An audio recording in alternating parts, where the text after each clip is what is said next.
Hello everyone, in this video I'll be giving you a build guide for RELLANA'S Twin Blades in Elden Ring. So this is a really cool looking weapon here, and we get two different attacks. There's the light attack, which does somewhat of a moon veil similar attack, deals magic damage, and then we have the fire attack, which is a really good attack for staggering. So I'll be going over the full build guide here. So as for our equipment, we're obviously going to want to get RELLANA'S Twin Blades upgraded to the maximum. These deal physical, magic, and fire damage, and they scale off of strength, dexterity, intelligence, and faith. We got a couple visitors here. It seems like a lot of the graces aren't as protected as the main game, so there are a lot of enemies that come around, but what better way to show off the weapon and what it's capable of than having this happen. So what's cool is it has a lot of unique attack animations, and it's overall very powerful. As for the armor, I typically want to have your poise above 51 or 56, and I have it up to 64 here using the Armor of the Knight, Helm of Solitude, and Bull Gloves and Greaves, or Gauntlets and Greaves. These give us a higher poise, so we want to have that.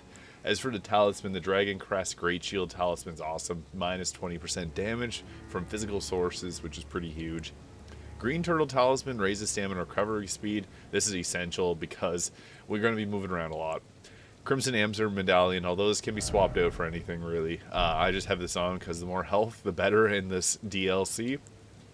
And the Shard of Alexander, this is probably the most useful one, greatly boosts the attack power of skills. And I would say that about 3 Flask of Cerulean Tears is good. And for the Wondrous Physic, I'm using the one that restores half max health and slight negates damage received. So for the stats, I'm using this at level 80, although you can go at this at a lower level or a higher level. And in the DLC, you want to have a good amount of health. So I have my Vigor at 58 with the Crimson Amber Medallion. That puts us at 2,058 health. We got 30 Mind, 43 Endurance. I needed a little bit higher Endurance to equip some different items. And you can go with a multitude of swords here. I like the Backhand Blade as well. I got 22 Strength and 45 Dexterity. This allows us to wield the Blasphemous Blade, which is actually still really good despite the nerfs. 16 intelligence is required to get that, and it'll increase our magic scaling if you increase your intelligence, but I went with more of the faith route, which is 36, and that's going to give us more fire damage, which is actually really powerful, because when we go into our power stance there, it's going to stagger enemies as well.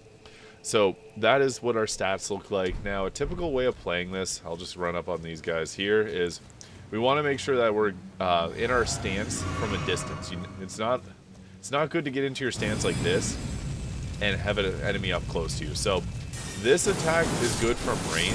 As you can see there, we can literally just chop down enemies.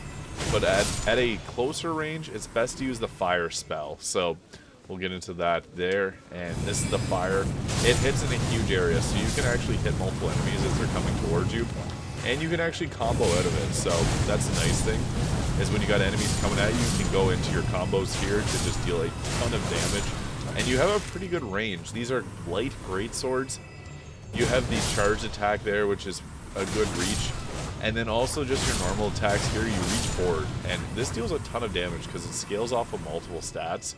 And just the speed that you get in this weapon setup, I think that this is one of the best new weapons in the Elden Ring Shadow of the Erdtree expansion. So yeah, let me know what you think of this build in particular. Thank you so much for watching, and I'll see you all in the next video.